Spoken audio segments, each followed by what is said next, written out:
All right, welcome everyone. So this is the third tutorial session today we have in the biology and bioengineering summer camp.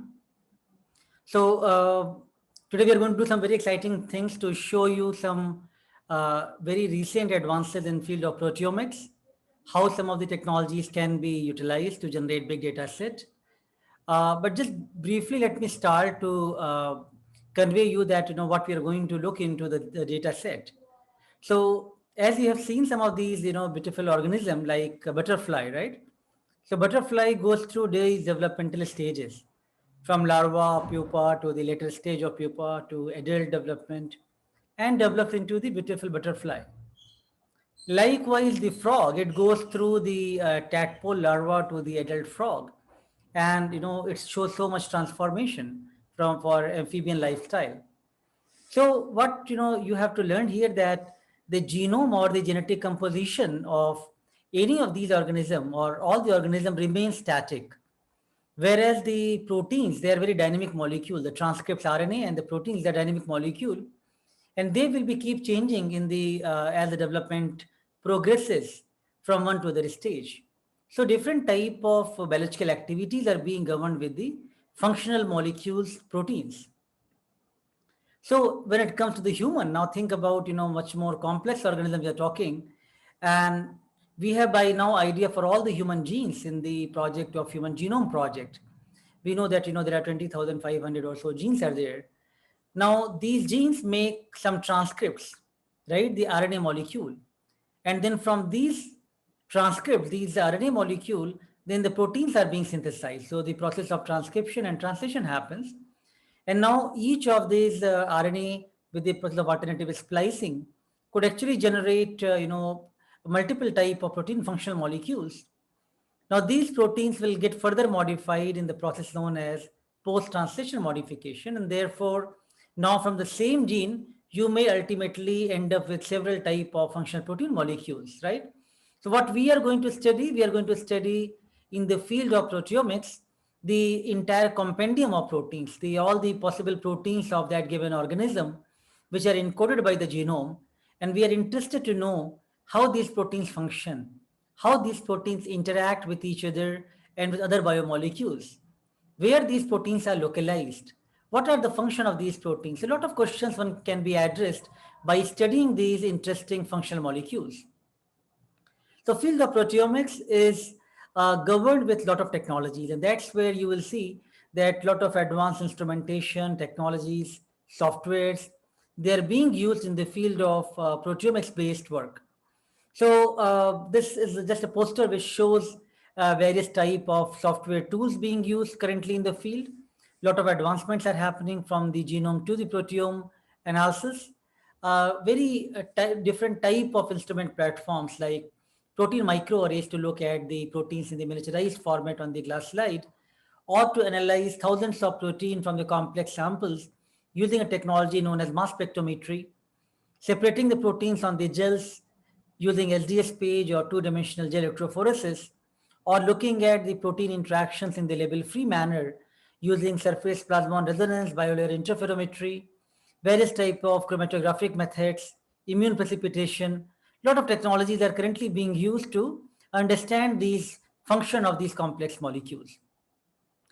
Even think about, if you are studying, let's say, cancer, you want to look for the tumor tissue. You're going to expect, good 5,000 to 10,000 proteins from that complex sample. So that a small chunk of tissue, which you get in a tube, you lyse the cells, extract the proteins, and from there you're going to ultimately get thousands of protein molecules from those. Are there technologies which can immediately capture that and try to give you the complete detail of all the proteins? And that's the power of the recent advancement in the field of proteomics. So what we thought today, we are going to first give you a live demonstrations from the lab, showing you some of the mass spectrometers which are shown in my back here. And then we are going to give you some workflows of data analysis, how these analysis happens. If you recall, we have given you some of these tutorial videos in this playlist. Essentially what it conveys that when you are taking the complex sample, which we are going to, let's say, analyze from the cancer tumor tissue, you are lysing the cell, extracting all the proteins, removing all other type of interfering molecules, including carbohydrates, lipids, nucleic acid, everything which you are removing. And then you are cleaning up those protein samples. Then you are digesting the protein to make peptides, separating the peptides using the advanced instruments known as mass spectrometers, which separates these ionized molecules of peptides based on their mass and charge ratio.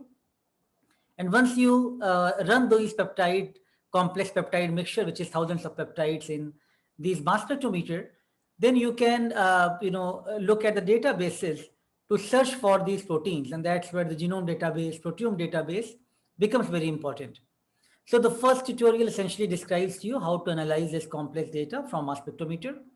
Second tutorial talks to you, let's say you have analyzed the data and now you want to compare how a healthy individual sample versus a diseased individual sample, how they are different. And what we are talking about is a complex big data set. Think about a cancer problem. We have, let's say 50 healthy individual, 50 tumor samples, and we are comparing those. So what we have, maybe 5,000 proteins and 100 individuals, where we are going to look for the each protein wise intensity value, how this protein is changing in intensity across different samples. So if you find a pattern that all the healthy is showing the less intensity of these peptides and all the disease individual or the cancer samples are showing higher intensity, then you feel, okay, this something is happening there. And then you apply statistical tools to find out, is there any statistical significance of this data? And if there is, then these peptides and these proteins are biologically relevant to investigate further that what is the role of these peptides and proteins in the given disease type. So that's something which you can do with very easy and handy softwares like Metabonalyst, which you will be also taught today in the session, live session shortly. And finally, once you have done these analysis and you see a heat map that there are a set of 50 proteins which are differentially expressed from the healthy to diseased states, now how best one could try to understand what is happening biologically about them. So then you want to know biological function of these proteins and want to know which pathways these proteins belong to. And therefore then you are going to take this type of data set to run through some software known as Reactome, which can give you some idea for the pathways involved. So these are the broad things. The field looks slightly complex but very exciting. Once you start doing it, you will see how much novel biological information you can generate just on your fingertips. So I highly recommend you, even during the summer camp or after that, please go through these tutorials so that you get more comfortable. There's lots of data publicly available nowadays. If you go to a place known as Proteome Exchange, you can download a lot of proteomics data for any kind of samples, biological sample of interest. And then you can do these analysis yourself, and you can do some short projects or even real research projects sitting at your home, right? So that's all for this particular interaction. Let me just reiterate one more time that the quiz will happen at the end of this session, again on the Google form. And there will be 3 different groups, junior, middle, and senior groups. We request you to please only follow the group which you rightly belong to, and time will be 20 minutes for the this particular session. That's all. So now let me request one of my team member, Mr. Deepthru Biswas. He is a PhD student working on the proteomics of one of the brain tumors, meningioma. He's going to show you some of the advanced mass spectrometers and how they work directly from the lab. Over to you, Deep, now. Yes, sir. So I think I'm audible, right? You are. Go ahead. Yeah. So as you can see, so this is our MS specific lab. So over here we have 3 MS instruments. So this one is QExactive, this particular instrument, and this is connected with UHPLC over there and NanoLC over there. So I will talk about UHPLC and NanoLC a little bit. So the second instrument over here is Orbiter Fusion, and this is a type 2 instrument which is having quadruple, ion trap, and orbitap, all these 3. However, the other instrument is ESQ orbit. So this is a triple quadruple. So that means one quadruple is there, one position symbol is there, and another quadruple is there. So these 3 instruments are the MS instruments that we are having. So if you can see in this particular screen, I think it is visible to you guys that this particular screen over here, it is showing the schematic of the Orbiter Fusion. So as I told, there is a quadruple is there is a orbiter sp trap is there and there's the ion trap is there. And this is the one where the like the ion source is there, where actually the peptides that you are putting into the peptide samples that you are having is actually getting injected. So let me show you how the things start. So for example, we once we are preparing the peptide, clean desalted peptide, we put this peptide, the perfect volume of the peptides over here in this vial. So these are snap cap vials. As you can see, there's the snap caps over there and the vial is there. And this vial is having a funnel kind of thing where we put the particular peptide. So this most of this plastic is zero retention plastic, so that the whatever the samples we are putting, it actually don't get deposited into the water. So once we are putting this sample, then this is the nano LC setup. So once we are putting this sample, we take this each sample from in this kind of tube and we eject it. We take the auto sampler. As you can see, this is the auto sampler, and this is the like the sample tray where we put each sample. So for example, we want to put the sample over here. This is the maybe C1 we are putting. So this is the like the row and one first column. So this is the C1, and if I are injecting 1 minute. this, the particular sample is going back. Yes. Can you hold on 1 minute? Yeah, Deep, Yes. 1 minute. Yeah. So to all the participants, I think, live in the lab, in this particular room, there is so much noise because of all the generators and, air conditioning, which is required for the mass spectrometer. So voice cannot be very clear. But Deep, could you please come a little closer to the laptop to speak so that a lot of people are seeing that they can't hear it very clearly? Actually, I am using Bluetooth headsets only, so that Right. So do try as well you can do, but nevertheless, to the participants, you have to bear with us. It is the live lab where you will have a lot of noise from the instruments and the room. Yeah. So is it better now? Please go ahead. Somewhat?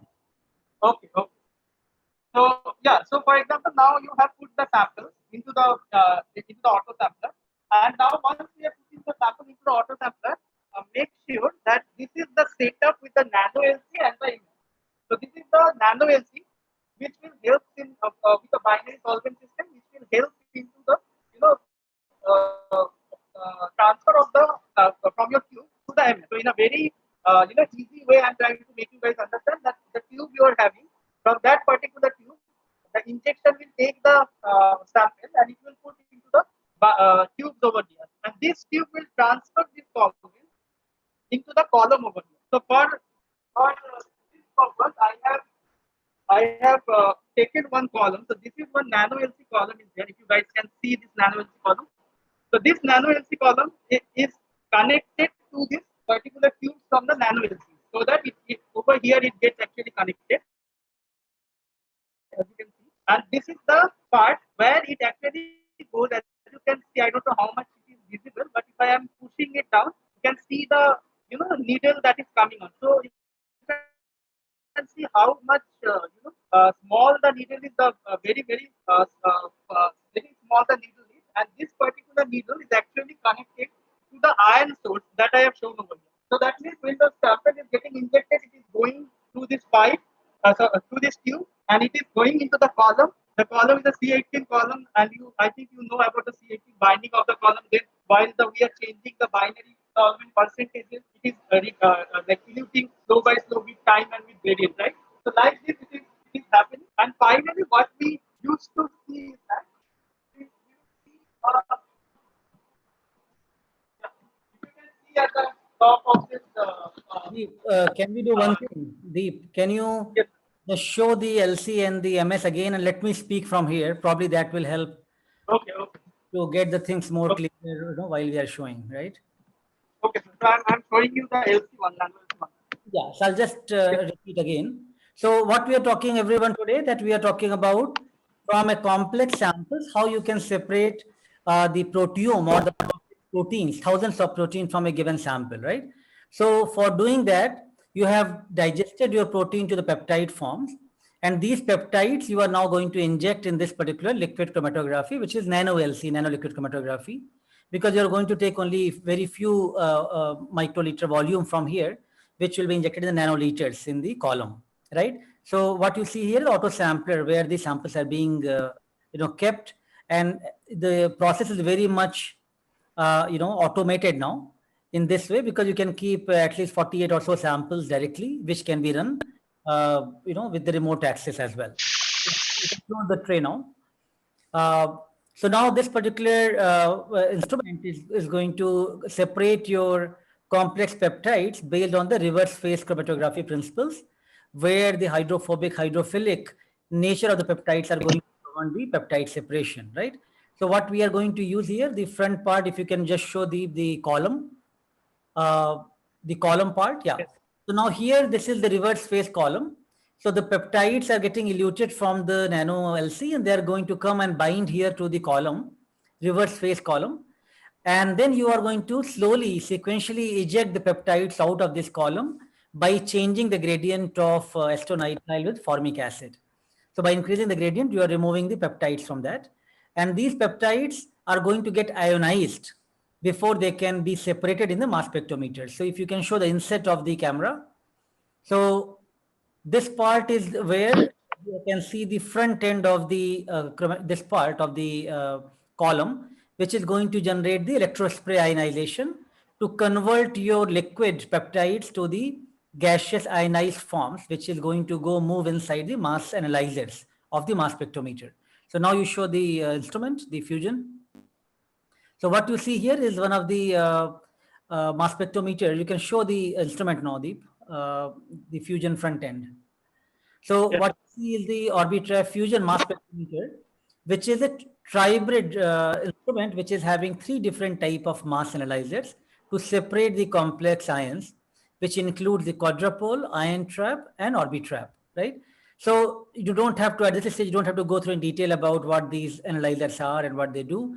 Idea is that you have thousands of peptides which have to separate very well in this black box. And what you see the light moving in, it means all those are getting separated, right?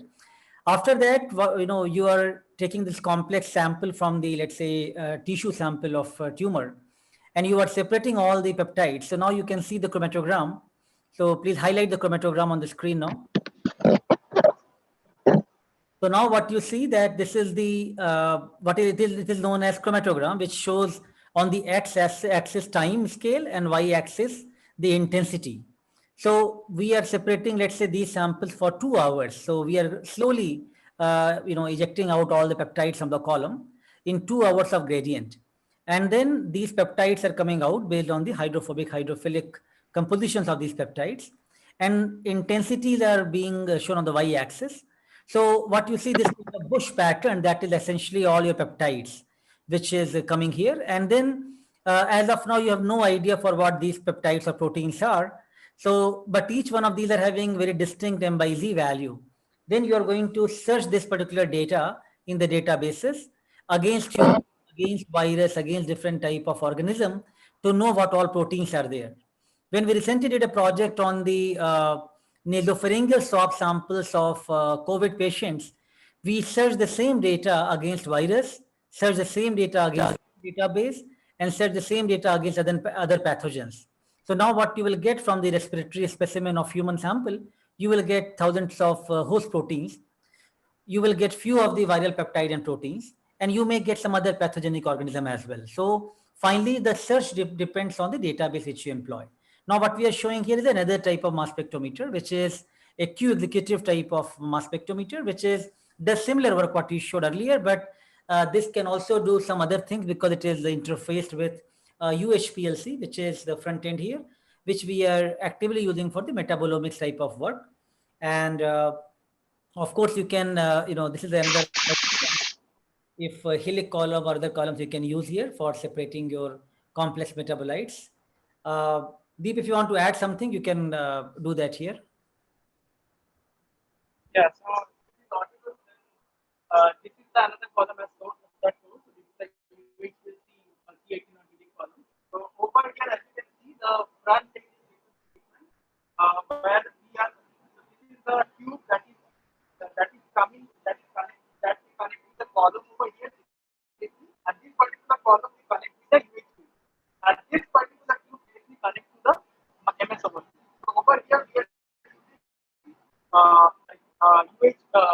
high flow over here, and this is how the UHF actually looks. You can see over here. So this is the here also we use there are also there are four solvent systems there, but we generally use this is the tube A, as you can see, the tube B, and it is connected with the mixture over here, as you can see. So over here, A and B come, the mixing of the solvents happen, and then it directly go into the tubes over here, and finally it goes to the column over here that I have already shown. So this is the column, and finally from the column it goes to the instrument. And over here, the injection, this is the injection, as you can see. So when we are putting the solvent, if it is taking the solvent, the plunger comes down, and this injector is connected to the disc over here, and it takes the solvent from the auto sampler. So this is the auto sampler here. This is how the auto sampler is actually look. And over here also there are total 3 trays are there, and the tray patterns are same as the auto sampler that we have seen in the Nano LC. And wherever you are taking, once we are putting the sequence, it will go to each vial and it will take the sampler. And the temperature of this auto sampler always maintains to 4 degrees centigrade. So this is how this particular image looks, and you can see the solvents over there, which is pretty high because high solvents are required in this. All right. So in principle, the Nano LC or the UHPLC principle remains the same. Setups are slightly different. The flow rates will be different. So of course, you cannot understand very much in detail. These are the instrumentation part. But the idea is simple, that you have the complex peptide mixtures or complex molecules which you want to separate using different type of chromatography. And that's where I think, these type of Nano LC and UHPLC being used. Now we can show you another instrument as well, which is known as the triple quadrupole mass spectrometer. So, again, some of the front end remains the same. Here also we have a UHPLC. We have this particular electrospray ionization. These things are same. So yeah, Deep, I think, it is just a different setup of, chromatography. You will have again auto sampler and the injector. And you want to separate the complex peptides based on the hydrophobic, hydrophilic properties using the gradient of acetonitrile formic acid. But main thing here in this particular instrument is essentially, unlike the previous instruments, which were Orbitrap Fusion, Orbitrap Q Executive, here this is triple quadrupole mass spectrometer. Here we only have the quadrupoles, and we want to specifically detect a given peptide. In the previous cases, you want to look at all the peptides and proteins from the given sample, thousands of protein. Now you have known that which of the proteins is of your interest, a known biomarker which you have identified. So now based on this, you are going to now take it forward and want to only develop test or assay based on those selected peptides, right? What you do in ELISA, what you do in the clinical test. So that something can be done now on the mass spectrometer. But you see here, a given peptide level, how that is being seen across all the different individuals, different group of patients. And this is known as selected reaction monitoring assay, when you are very specifically looking at specific peptides and their intensity levels, right?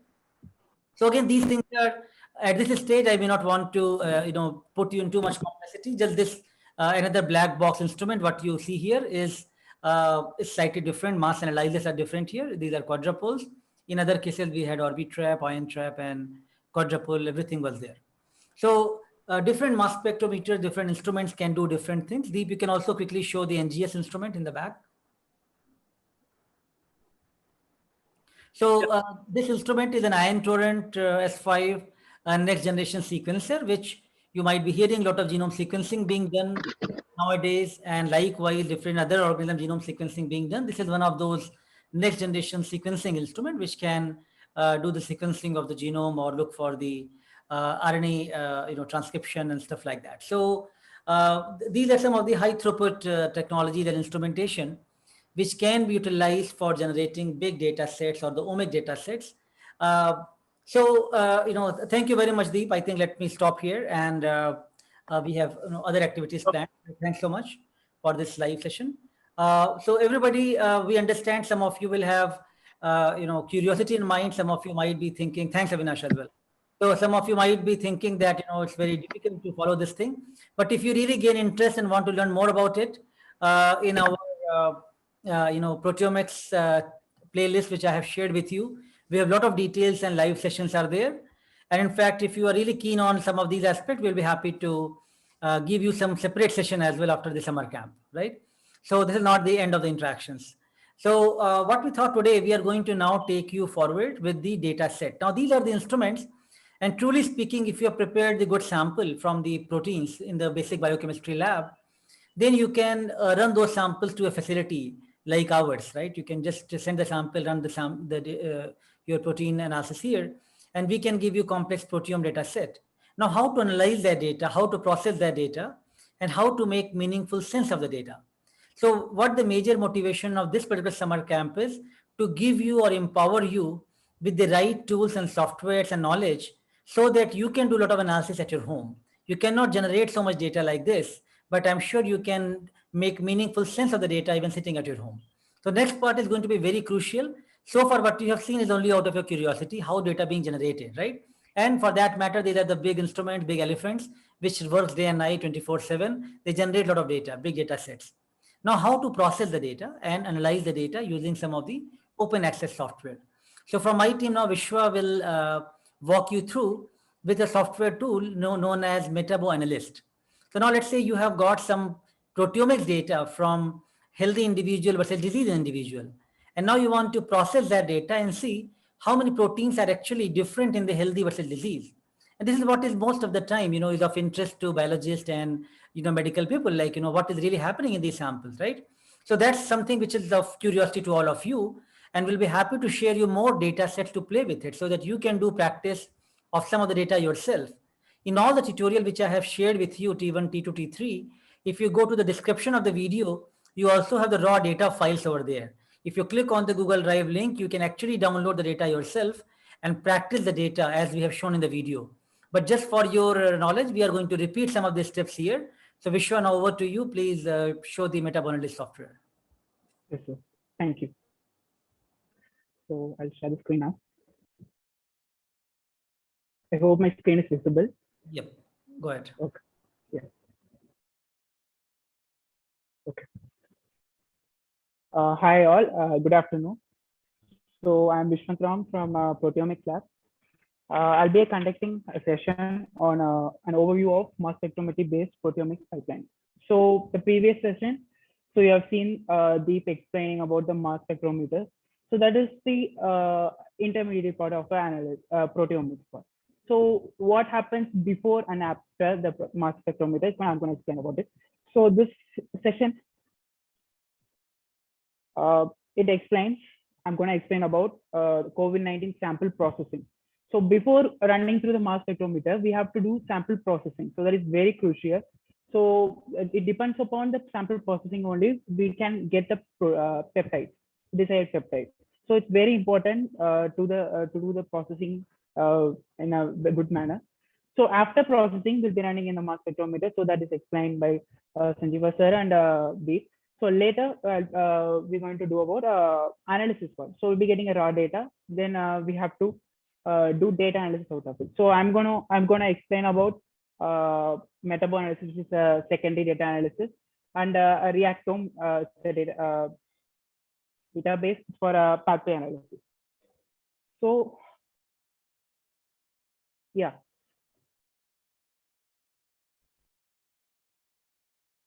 So first I'll explain about the plasma COVID.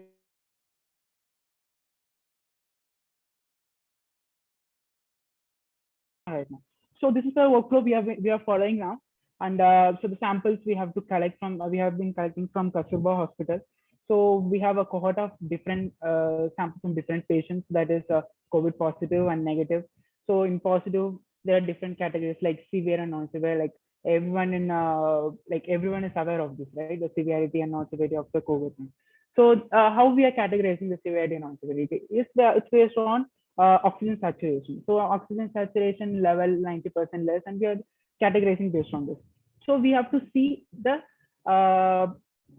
protein level, how come the expression is there. So we are going to say about this. So first we got the samples now. So we have to go for heat inactivation. Why we are doing heat inactivation? Because we have to inactivate the virus. So although in plasma virus won't be there, but still in severe samples, viremia is a possible thing. So viremia is like virus in the bloodstream. So it could be possible. So we have to inactivate the virus. So how we are inactivating with 56 degrees Celsius, so 45 minutes, we will do the heat inactivation step. And later we have to go for plasma depletion. So what is plasma depletion? So proteins, you know, that it has abundant proteins, right? So there are many proteins like albumin, globulin, apolipoproteins, and these are very abundant in proteins. So this will hinder the protein of interest. We'll be looking at the low abundance proteins. So these high abundant proteins will somehow interfere with us. So we have to deplete it. So we'll be depleting with column-based method. So I'm not going to explain about it. So we'll be doing column-based, and the more abundant proteins to be depleted, low abundance will be getting it. So later we'll be going for lysis. So we have to lyse the sample, and we have to go for alkylation, IAA, and later trypsin addition. So trypsin addition is like it will cut off the polypeptide to peptides based on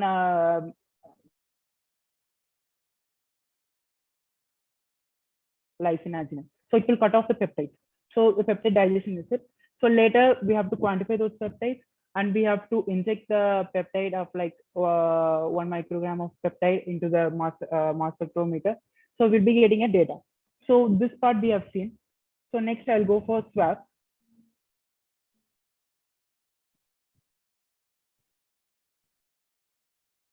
All right. Your voice is breaking in between, Vishwa. Could you quickly move to the metabonalyst? Yes, sir. So swab processing, we have to do the same way, but with the solvent precipitation we'll be doing, and all the protocols are the same. We have run with the micrometer and chromatogram we got. So the chromatogram shows the x-axis the time, and y-axis the relative abundance of the peptide. So after we got it, we have having the raw data, right? So this raw data, it has to be analyzed. First, we have to do the primary analysis, like the first phase analysis with MaxQuant, and later we have to go for the secondary analysis. This is some meta-analysis. So we have already shared with you the raw data. I'll add in the chat again. Which I've added the link to the chat. Yeah.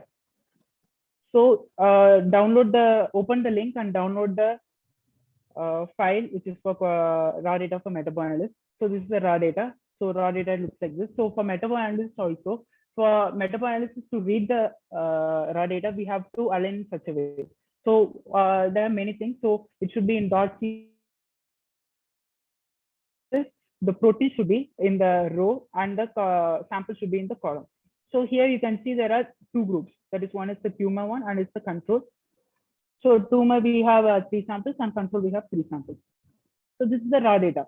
So it's like meaningless, right? So we have to make sense out of it. So that's why we are going to use all this software. So these are an exponential value. So before going to the meta-analysis for data analysis, we have to do 2 things. That is missing value imputation and data normalization. So what is missing value imputation? So missing value thing, this would be actually it's explained in the tutorial also. So it's a very common factor in mass spectrum data that a gap should be seen in the raw data file. So that we have to impute some value to it, and that is missing value imputation. The second is data normalization. It's like it's an exponential value. So we have to make into we have to transfer into a log transform so that we can actually view the data file in an actual way. So these things we have to do. So first I'll go to the meta-analysis. So in Google, search for meta-analysis, and you have to enter the website, and here we have to click start. So there are many different modules. We have the meta-analysis does many things. So first we'll go for statistical analysis. So it's a common thing. Okay. Now we have to upload the raw data. So the data types are the 3: concentration, spectral bins, and peak intensity tables. So let's first click the peak intensity. So the values we have peak intensity values. So the second format is samples in columns unpaired we have to do, because in the raw data, the samples are in the column, right? So we have to give this thing, and we have to upload the data file. So only if it is in .csv, it will recognize. So we have to submit it. So now the meta-analysis is going through the data. It'll take some time. Yeah, so this is the report now. So it shows 6 samples are there, and 2,204 features there is the proteins are there, and the 6 samples belongs to 2 groups. And here you can see 191 features are found and deleted. That is the missing value thing. So 191 features are present, but it's not detected. So, and this is the 19% missing value is still. So 19% missing value is okay. It's actually good, but we have to impute it. So we are going from missing value imputation. So as you can see over here, so first there's an option for remove features with greater than 50% missing value. So greater than 50%, maybe we will lose some protein. So let's go for 30, right? And imputation we are giving, I'm giving KNN. So this is the K nearest neighbor actually imputation. So what does it is? It looks for the nearest shortest distance integer, and it imputes a value to it. So it is the missing gap. So all this are explained in the tutorial. I'm just going through it. So you have the give process, and this is data filtering. Data filtering, we are not going to touch it. We are going to go with the default thing. So this is for metabolomics, data analysis. We will go for data filtering. Now data normalization. So now the raw data is missing all gaps are filled. So we have to normalize the data. So first we're giving log transformation, normalize, and view result. You can see. So you can see, so this is before normalization, how does it look? And now it is looking fine, right? So there is somehow normalized. And that is feature-wise view, and this is sample-wise view. So here 6 samples, so 6 samples, but still we need to normalize it better. So it should be aligned. So normalization by median. So click that, and again give normalize, view result. Now you can see it's all everything are aligned. So this features or which are at the tail, or like it has a different characteristics of protein, so it's fine. Now we have to give proceed. So normalization, missing value imputation is done, normalization is done. Now analysis part. So there are 2 important things, which is fold change analysis. What does fold change analysis mean? There will be absolute value for everything. So if our value, the sample protein value, it has below the absolute value. So if it is above, it's upregulated. Below, it's downregulated, right? So upregulation, fold change value, it shows this. So we will just go with the default, the 2 fold change, and we are giving tumor to control. You can give summon, and you can see over here 271 proteins are downregulated and 234 proteins are upregulated, but these are not significant. So what does significant means is like the upregulation can be due to any factor. It's not we are here to interpret the characteristics of the protein. So the significance should be proper. So it does not hinder with the other errors. So we have to go for simplification. So you can also change the fold change also, like with 4 and everything, but 2 is fine. We can go with that. So after giving summon, we're going for t-test. So t-test is for the significant test. So here in the parameters, first you are giving group variance there, right? So group variance is equal. So we have equal number of groups. So 3 control and t-test. So it is equal. And we are not going to disturb this. It's a parametric test we are going to do. And p-value, we are going to the default 0. Raw sample we have to of data set. But this is we have very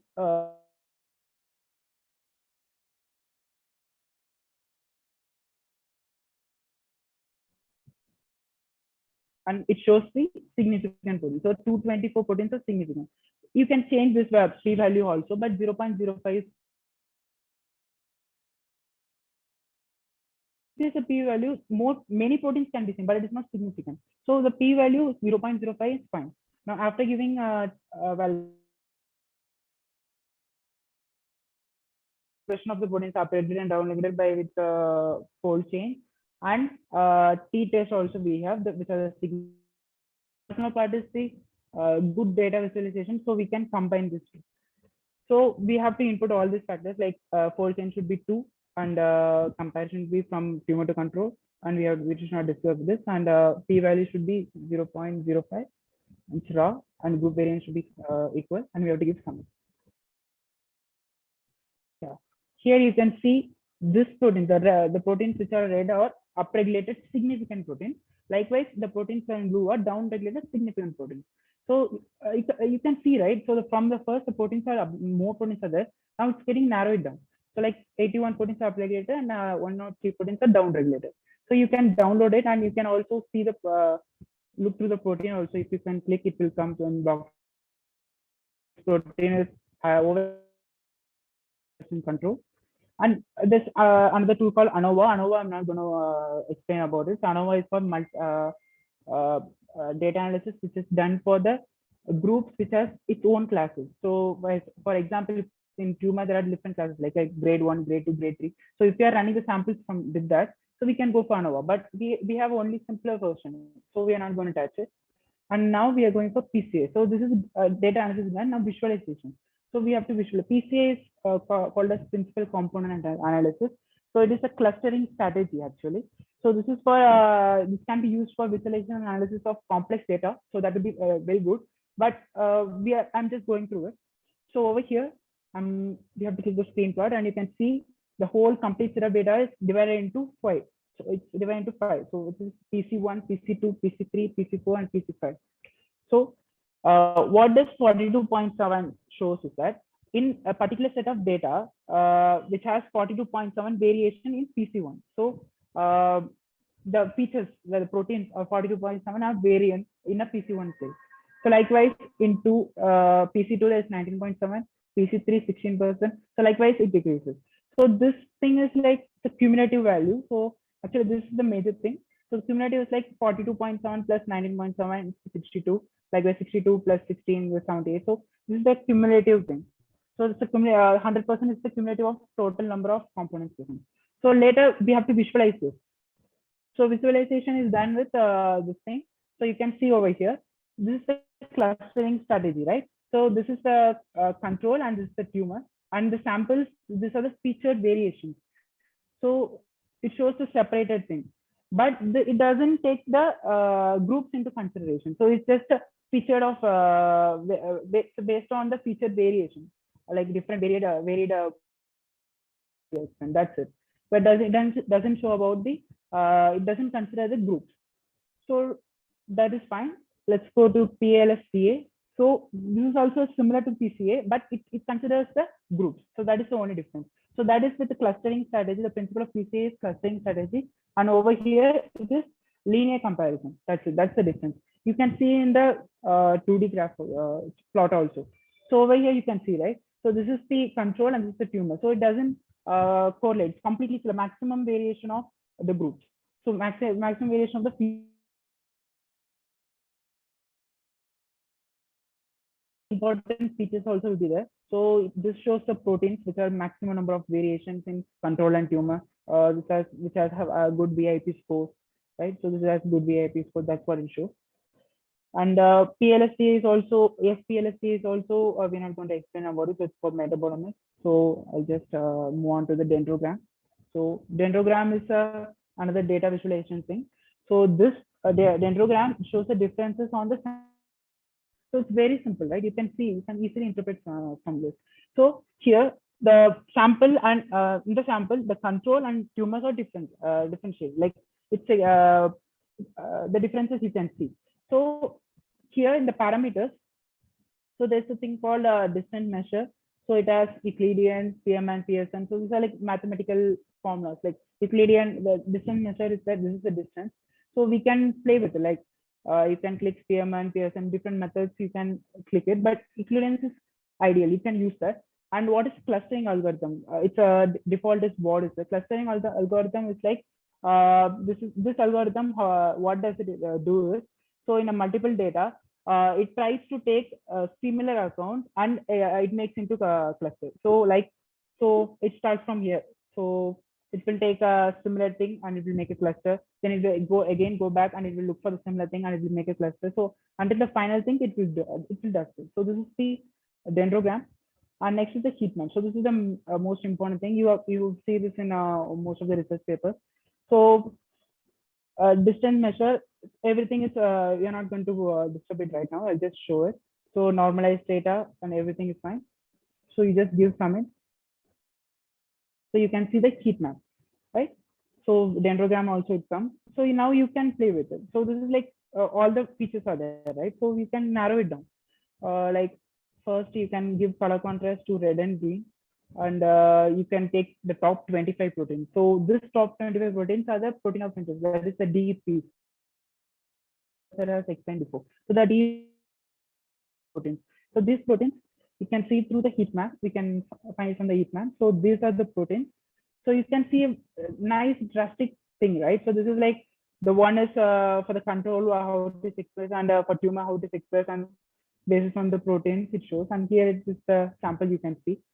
So it's the DEPs. So that's how the metabolic analysis gives. And let's go to the report section. So whatever you do, it will generate a nice report. So if you click on the report, so whatever the parameters you have played with, it will show in a nice PDF file. Yeah. All right. So while Vishwa, you are generating the report, let me just recap what you said to simplify all the participants here. Essentially, what we're trying to explain you that if you are generating the huge data set at the proteome scale, when you are looking at thousands of protein from every sample type, you want to compare what happens to my healthy versus disease samples, and you are trying to see like which of the proteins are maximally different from the two populations. So these kind of software can very quickly help you to look at, from the raw data, moving on to the processing steps, normalization steps, doing some of the statistical analysis to find out the pattern of the significance of the proteins.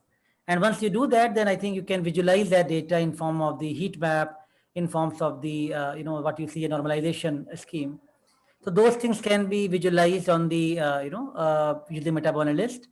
And then once you do that part, then you can at the end reach out to the most interesting biologically protein like these, what is shown in the pink color here on the, these volcano plots.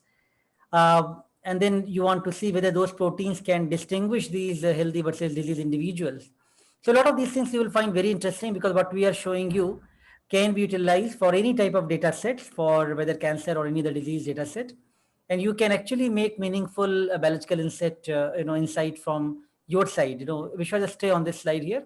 So this heat map is very interesting example. What you are seeing, the red colored ones are the control group, and the green colored ones are the tumor group.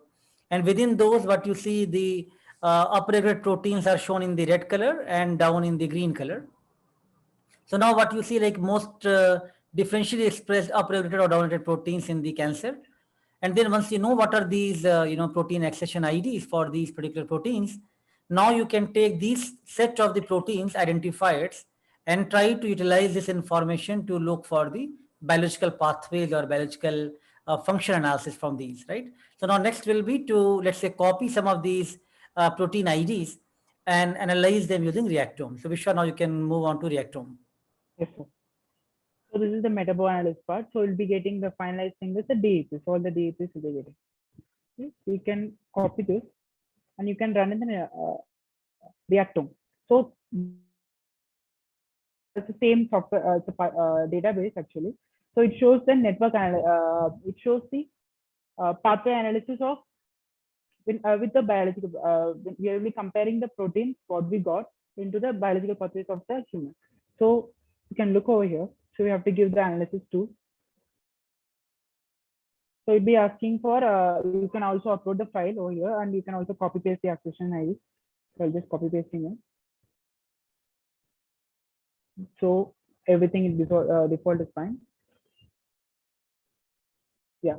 So this is the Reactome. So just show.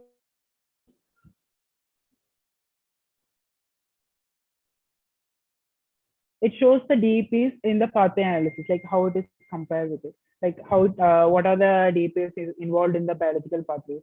So over here you can see, right? These are the pathways, so that are the DEPs are involved with. So you can, for brief analysis, we can go for this thing. So this option, it will show the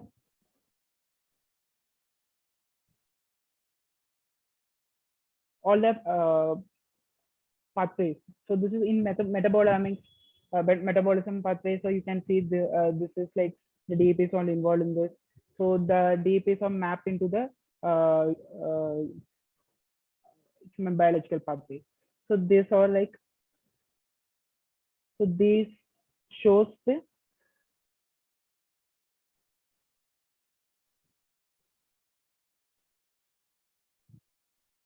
so now you can take the report out from this. So you can give downloads, and you can click on the analysis report.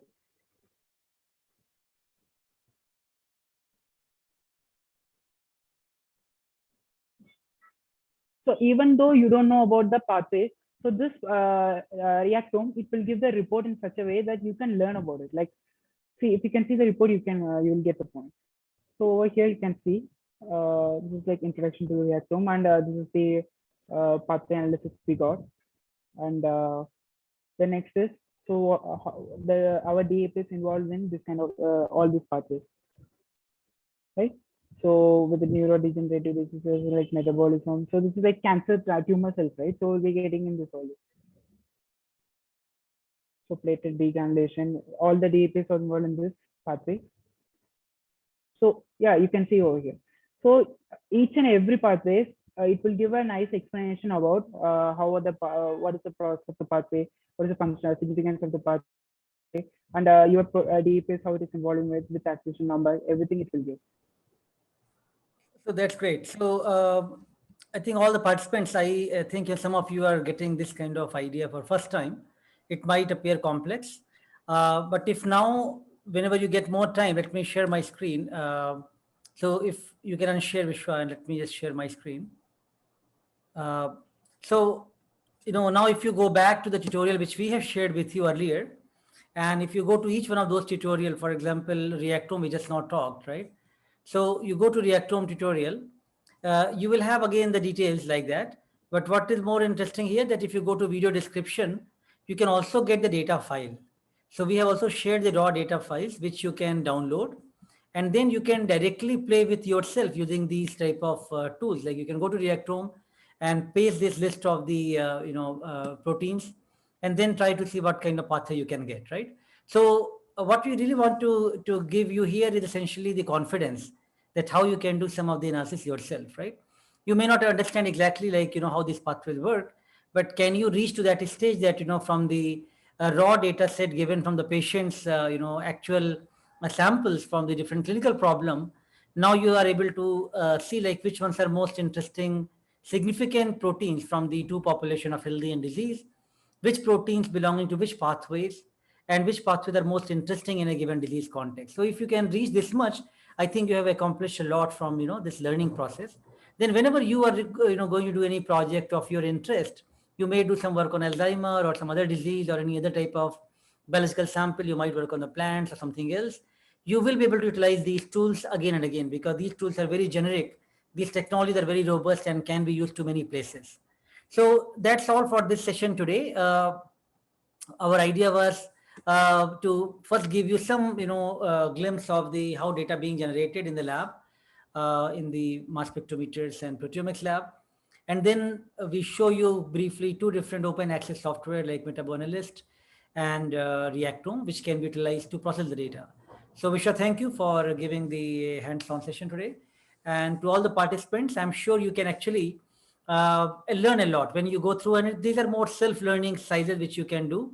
All we can do here is to try to give you some pointers and some heads up and start how you can do these things on your own. And once you start doing it, we are definitely be with you. Whatever you need, we will give you more data file. We can give you more things to analyze. A lot of students, they keep asking me to do project, summer project and all. But I think, if you learn these things, you can do a lot of project on your own, right? So what we are trying to do here, we are trying to teach the project to hundreds of students so that they can do interesting things at their home. So hopefully some of these tools you will be able to enjoy playing with them, and you yourself will be so happy to see that how much you can do to understand the biological questions. So once you do that, then you can get in touch with us and ask for more raw data or more interesting biological data from cancer projects or cancer or COVID projects. And we'll be happy to share your data in which you can analyze that and make the biological sense yourself, right? So that's all. These 3 days of tutorial were essentially variety of software tools which we showed you. From the 13th, we showed you how to start, different type of bioinformatics, basic ABC of that, to look into different type of sequence alignment, multiple sequence alignment, primer designing. Yesterday, we talked to you about a different aspect of drug docking and drug, binding studies. And today we talked to you about looking at the omics type of big data sets. Now, all of these knowledge could actually lead you towards huge amount of data set, which then you have to narrow down and then try to find out the best, information from that big data set. And that's where machine learning comes into the play. So one of the plenary talk on Monday we have from Professor Graham Ball. He is a professor of bioinformatics at Nottingham Trent University. He's expert of machine learning. And he will be talking to you that how now you take this type of data set and take this data set to the next level of identifying the best classifier, like which of these 5 protein among the 5,000 protein could be best panel to distinguish the healthy versus disease, which could be used for the clinical testing. So these things can be discussed in the summer camp from Monday. So as you might have realized that, we have not even started the summer camp, but we have interacted quite a bit already by now. We know each other very well, at least a lot of you I know by name by now. And we see some of you are actually doing very well on the quizzes and a lot of active participation. So, well, good luck to attend the summer camp the next week. We're also very excited to have all of you part of that. And we will be doing those from Monday onwards. So this is our last interactive session before the actual summer camp. So participate actively on those 3 days. A lot of interesting learning and knowledge will be there. Many experts from the science, from research, from the clinicians, from the technologists, they're all going to come over there and going to help you gain new insight, new knowledge. So please be ready to accept a lot of new things. But even post summer camp also, we will be with you to help you, mentor you, and guide you in whatever best possible capacity we can do that. Okay, that's all from our side today. So Vishwa, please now share the quizzes for the day and let people start playing the quizzes in the next 20 minutes or so. All right, all the best everyone. We'll see you on Monday morning. Okay, thank you.